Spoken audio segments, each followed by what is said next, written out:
Artificial flavors and sweeteners have been around for nearly 200 years, finding their way into just about every processed food, particularly those marketed towards children. Well, let's welcome Zen Honeycutt, founding executive director for Moms Across America, on a mission to make food healthy again. Great to have you with us. Thank you so much. I only named a couple of things.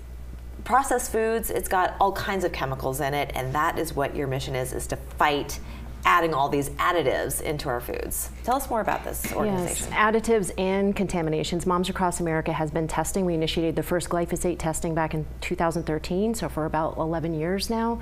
We've been looking at what's in the food supply, exposing it, and holding manufacturers and our government to account for making the food supply safer.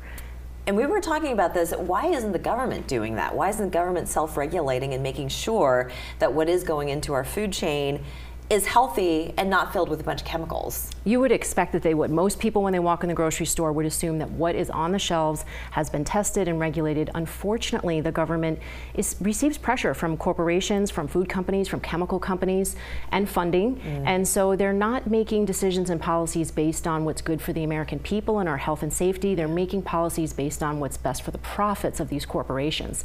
And for instance, your viewers are probably very surprised to know, and I was as well, that the EPA and the FDA and the USDA are not regulating heavy metals in food.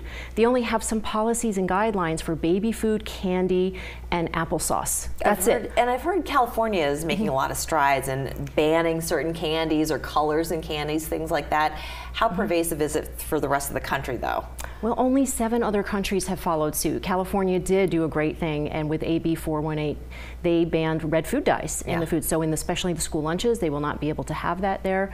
But a lot more states need to do this. I mean, frankly, federally, this is what needs to happen on the red food dyes. They've been in Europe, they're either not used or they have to have a warning label. And in the United States, we absolutely can do the same thing. We just need regulators that have the political will and the courage to do that. What are the adverse effects of ingesting these chemicals?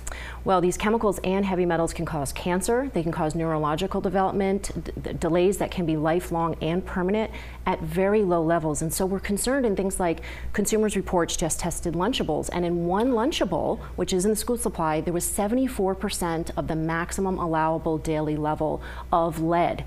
74 lead. I thought you were going to say sodium, because that I know. Well, it was high in sodium, right? Yeah, it was high in sodium too, and had cadmium in it as well. But that one Lunchable only has 15% of the daily caloric intake that a child needs to have. So you can easily surmise that a child will surpass their level intake when they're consuming other foods like chocolate or other types of meats and things like that. So what does a parent do? How do you protect your child from this if it's in everything?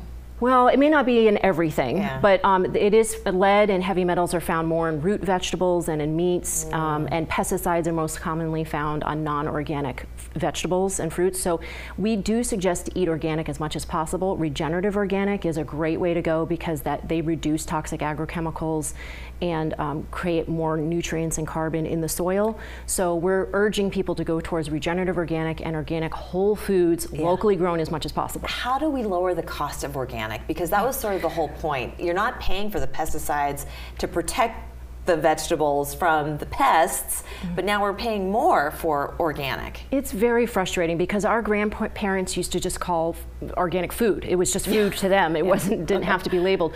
But the more people that buy organic and the more there's a market demand for it, the cheaper we believe it will get. This administration has allowed for $300 million for transitioning to regenerative organic farming. So there is a future that we're looking forward to where organic is going to be more accessible, especially regenerative. Anybody who wants to join the band, how do they get on board? They go to momsacrossamerica.org and sign up for our newsletter, and we hope they'll join us on our Moms Connect calls on Monday nights. That's great. I think we barely scratched the surface. We're going to come back to you very soon. I'd love to continue this conversation. Fascinating stuff. Thank you, Zen. Thank you. We're back after this.